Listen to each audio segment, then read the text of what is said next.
Então, sejam bem-vindos ao nosso episódio sobre o governo Itamar, né? Há 60 dias atrás, uma moeda não comprava nada.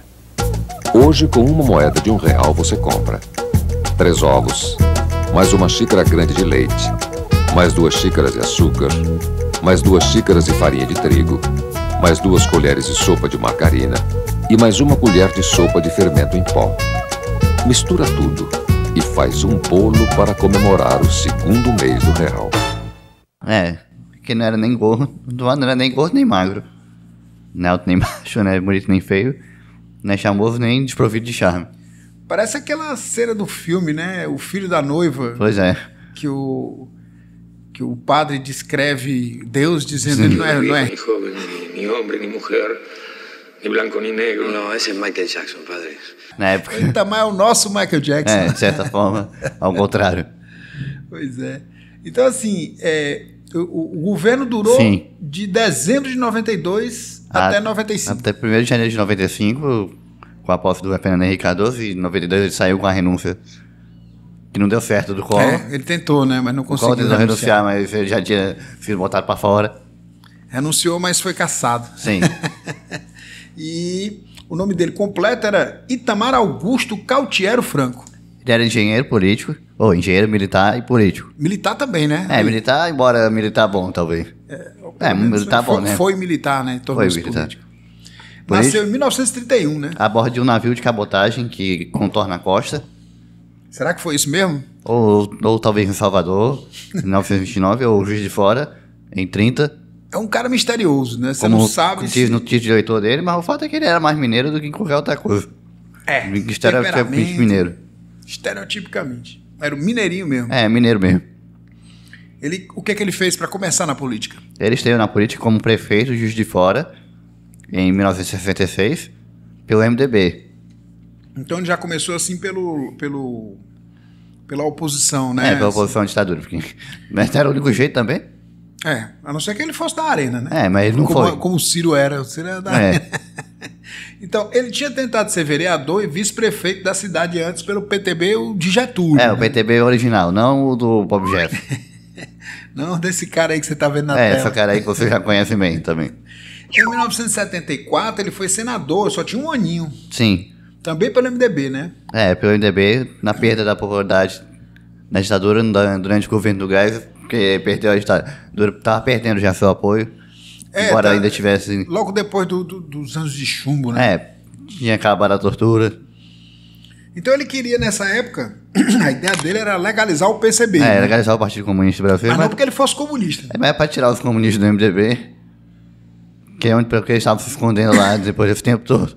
Mas é melhor eles terem um partido que eles ficarem enfiados aqui no meio com a gente, né? Né? Ainda mais ele com a visão mineira em cima do muro. Imagina a ruma de comunista dentro do MDB, cara. Imagino. Hoje em dia parece que não faz nem sentido. Não faz nem sentido nenhum, mas naquela época fazia todo sentido. Pois é. Então, em 86 ele sai do PMDB, que tinha virado PMDB. Sim, foi pro PL. Mas foi pro PL. Né? Não é o PL do inelegível que fica aí querendo se passar de presidente da República, ainda mesmo assim. Passou 4 anos fingindo ser presidente da República. Não tinha nada para estar aqui, nem leva o jeito. Então ele votou de forma bem progressista, né? Na época da Constituinte. Ele foi a favor da nacionalização do subsolo, da estatização do sistema financeiro. Eu não sei como é que a pessoa pode ser contra um negócio desse. Só o Milei na Argentina.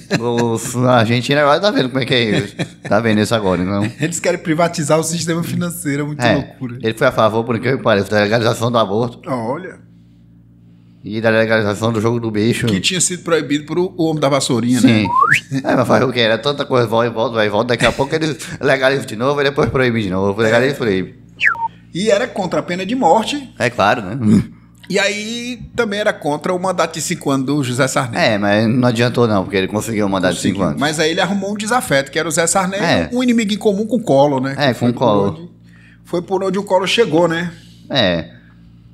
Não que eles fossem amigos, porque na política não tem amigos.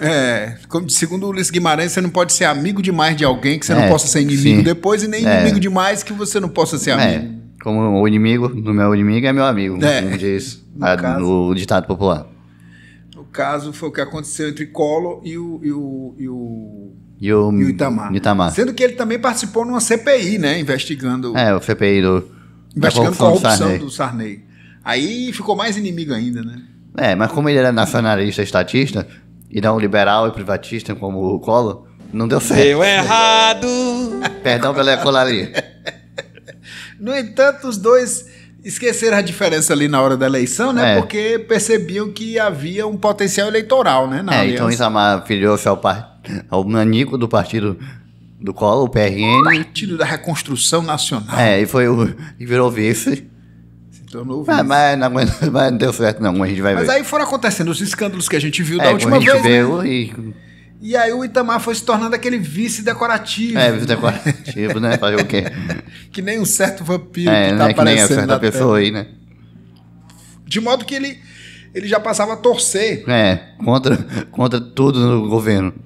Ele aplaudia os gols contra. Quando o governo sofria derrota no Congresso, ele achava bom. Fico muito triste com a notícia dessas. Eu fico muito triste, cara. Imagina o Itamar vendo isso na televisão e aplaudindo. Ou dentro do Congresso Nacional também. E aí, então, a galera começou a ficar em torno dele ali, no cinturão do Itamar.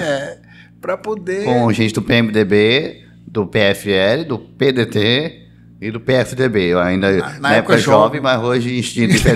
Hoje extinto por causa de mínimo o de gente. O defunto PSDB. Mas que naquela época era um jovem.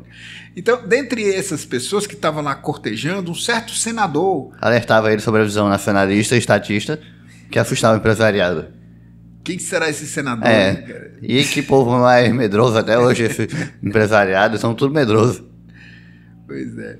Esse senador era o FHC, né? FHC, que depois... O FHC que tinha sido um comunistão dos anos 70. Um comunistão exilado. E depois, ao se tornar presidente, a gente ainda vai ver isso. Vai ver, vai demorar ainda, dependendo de quanto tempo a gente demorar para editar. Ele disse assim, esqueçam tudo que eu escrevi. Ele sempre disse isso. E também ele virou praticamente um defensor privado. Um privatista. Mas depois do impeachment, então... Ele se tornou o 33º presidente do Brasil. Prometendo um governo transparente. Como deu a entender aquela foto. Aquela foto que a gente não vai botar, porque senão a gente é derrubado. Conteúdo explícito não volta no YouTube. Porque na época na Veja... Apareceu sem tarja a qualquer foto. Coisa que aparecia que pudesse ser censurada, ninguém gostava, porque era recém sair da ditadura. Exato. Aí o pessoal botava tudo. Vai o quê, né? Hoje em dia já não é bem assim, né? Hoje tem um controle. Também, né? Já se passaram 30 anos disso aí. Mas passaram quase 30 anos. A gente não tem mais esse medo todo, assim, de regulação. Quer dizer, algumas pessoas têm medo de regular a mídia, mas não é por causa da ditadura, porque essas mesmas pessoas queriam a ditadura de volta. Fazer o quê, né? Tô aí balançando essa bandeirinha do Brasil inutilmente. Pois é. Enfim, como se sabe, o governo do Plano Real foi esse, né? Foi esse governo do Itamar. E o primeiro a aprovar o plano é o presidente Itamar Franco, junto com o ministro do Planejamento. O FHC, que era na época ministro da Fazenda, e depois virou o presidente por 2 mandatos seguidos. O primeiro a fazer isso na história do Brasil também. Mas começando pelo começo, claro. 104 anos após a proclamação da República. 21 de abril de 93, dia de Tiradentes, e no governo do Mineiro, que por coincidência... Não é por acaso, né, o negócio desse. O povo brasileiro foi consultado sobre a forma de governo. Na época foi República 66% ou monarquia 10%. Ainda tinha 10% de monarquista, né? Incrível 10%, isso. Mas onde é que estão esses caras hoje? Ninguém sabe. Fique atento que chegou o dia de coroar a democracia com modernidade, a melhor tradição. É sua vontade dizer sim ou não. O plebiscito, palavra difícil, torna mais fácil encontrar a verdade. Nosso passado é o pai do futuro. Quem foi rei nunca perde a majestade. Quem foi rei nunca perde a majestade. Por isso vem brasileiro entrar na real, no nosso Brasil sair dessa final. A luz de uma ideia mudar o país, justiça e paz dentro da lei. Vote no rei, vote no rei.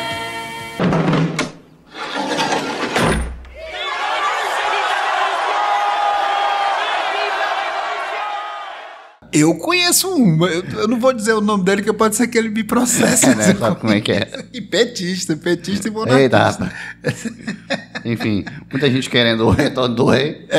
Do Senhor dos Anéis. Querendo retorno do rei, mas hoje em dia você pensa em retorno do rei, só pensa nisso, não em monarquia brasileira. E o sistema de governo que o parlamentarismo perdeu. Sim, era a preferência do Itamar. Para ganhar uma eleição para presidente, o candidato tem que negociar muitos acordos e conchavos. É um ministério para um, uma secretaria para outro, Banco do Brasil, Caixa Econômica, Petrobras. No final, um candidato eleito e um governo todo loteado. No presidencialismo é assim. Tudo tem seu preço. Só o seu voto é que é de graça. Parlamentarismo já. Ou presidencialismo 55%. Conforme... Parlamentarismo de hoje, vamos combinar, é golpe, né? Parlamentarismo é golpe ou você dá.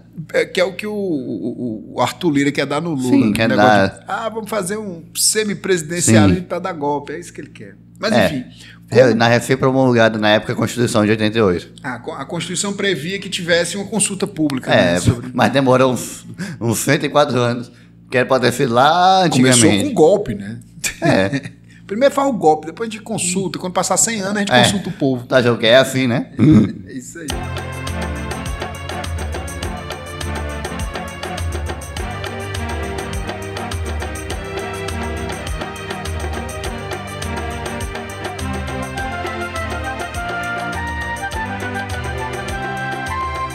Ser brasileiro é querer direta sempre. Dia 21 de abril, vote nos dois: República e presidencialismo. É Brasil. Brasil é bagunça. Sim. Ele recriou as pastas que tinham sido extintas pelo Collor, no medo de estatal que ele tinha.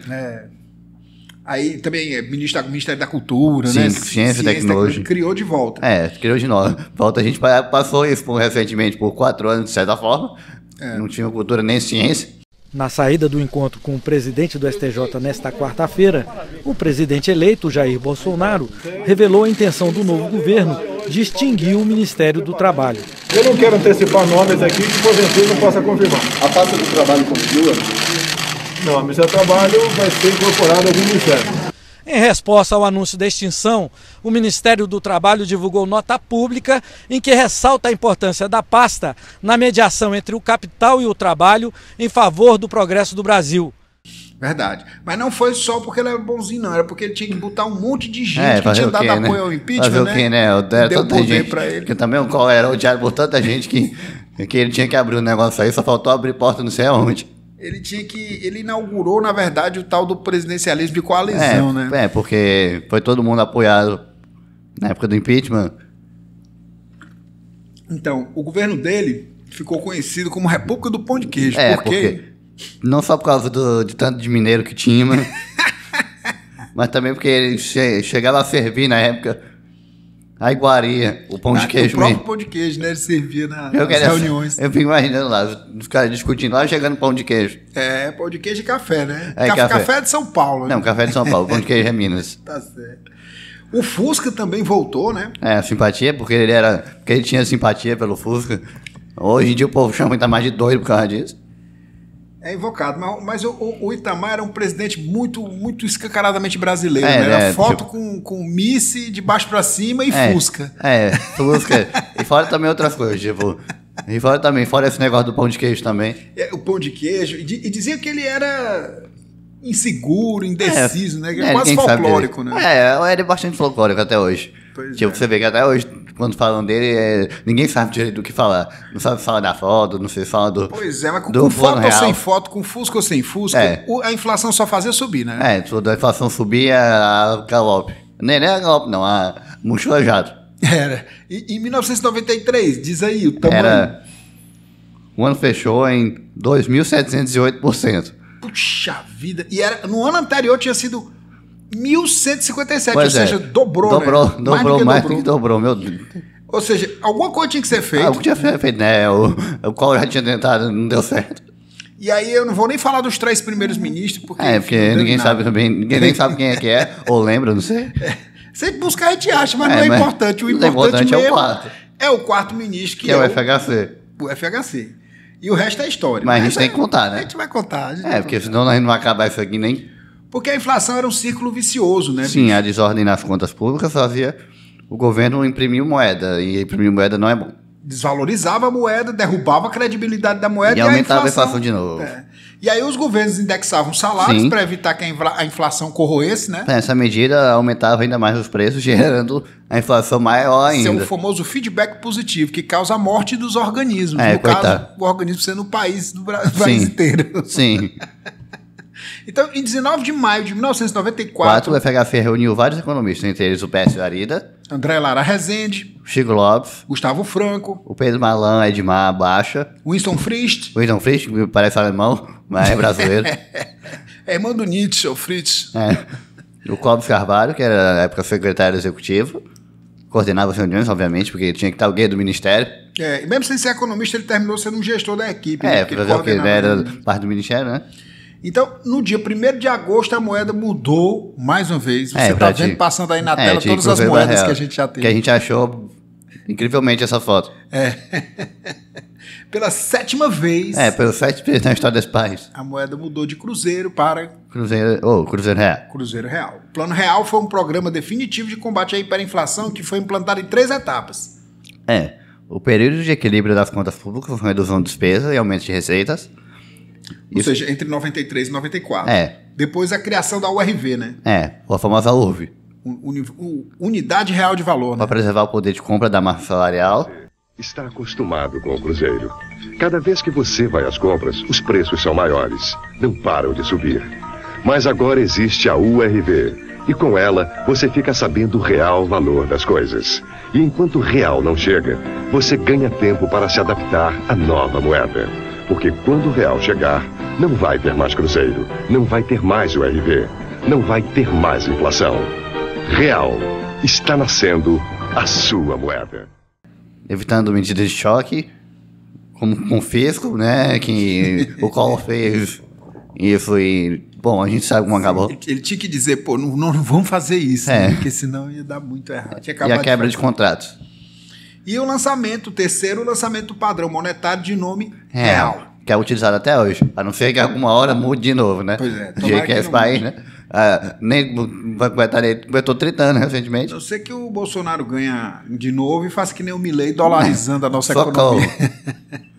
A partir de 28 de fevereiro de 94, como efeito da medida provisória número 434, iniciou a publicação dos valores diários na unidade real de valor, na URV.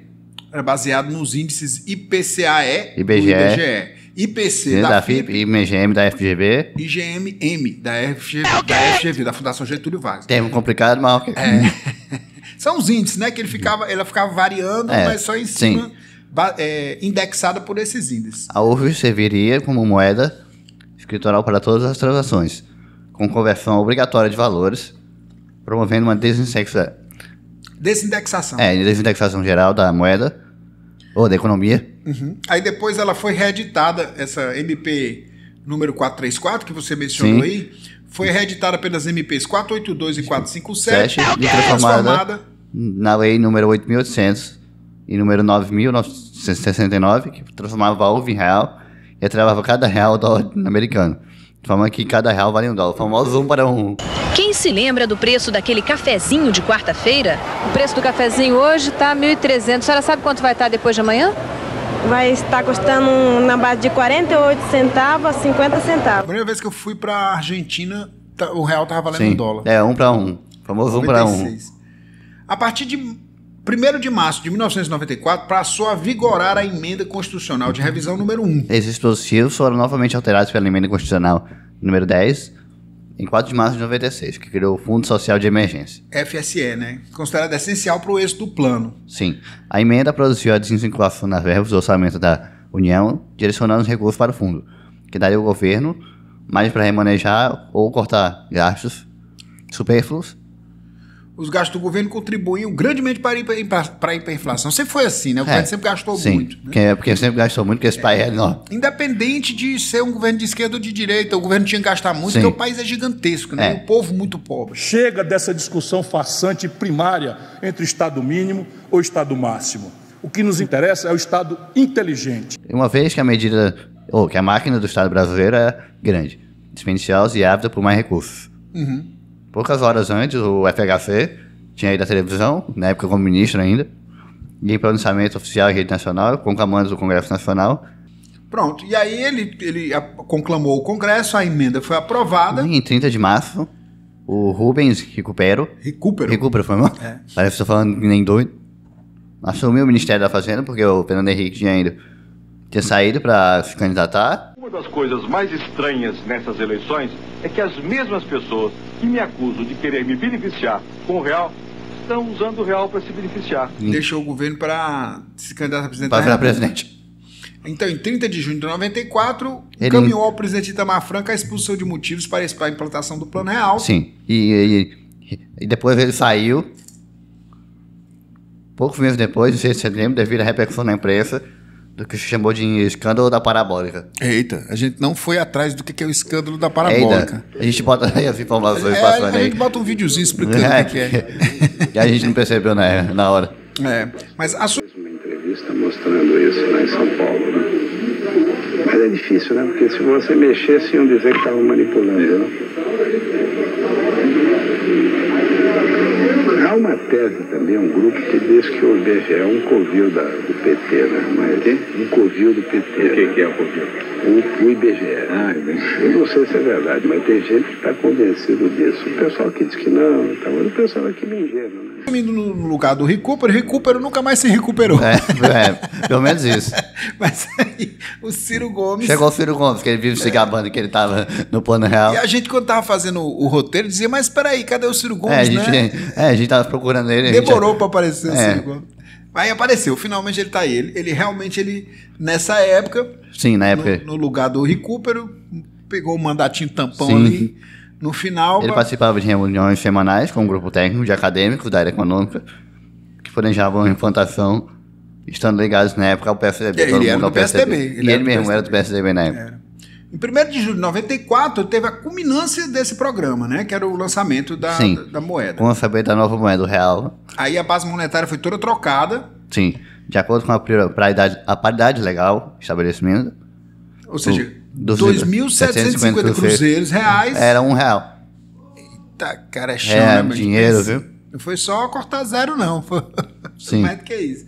A inflação acumulada até julho... Foi de 815.600%. 815,60%, né? Então, acho que eu tô acostumado a falar 1.000, que era antes, e até confundiu. Pra você ver, caiu radicalmente já, até julho. Mas se no julho é metade do ano, seria 1.600%, já seria menor do que a do ano anterior. Mas aí, sob efeito da nova moeda, foi de 6,08%. Ou seja, o mínimo recorde em muitos anos. Pois é. Desde provavelmente antes da ditadura. Porque já antes da ditadura já a inflação era alta. Pois é. Então, com o sucesso do plano, Fernando Henrique Cardoso se elegeu o 34º presidente e governou o Brasil pelos 2 mandatos, como a gente vai ver no próximo ou nos próximos também, porque 2 mandatos seria meio difícil. Talvez a gente precise falar mais do FHC do que a gente gostaria até, né? Mas fazer o quê, né? 2 mandatos, né? E ainda mais ele tendo feito a reeleição. Foi história. Sim. Até lá então, né? Porque tem o FHC. Vamos lá.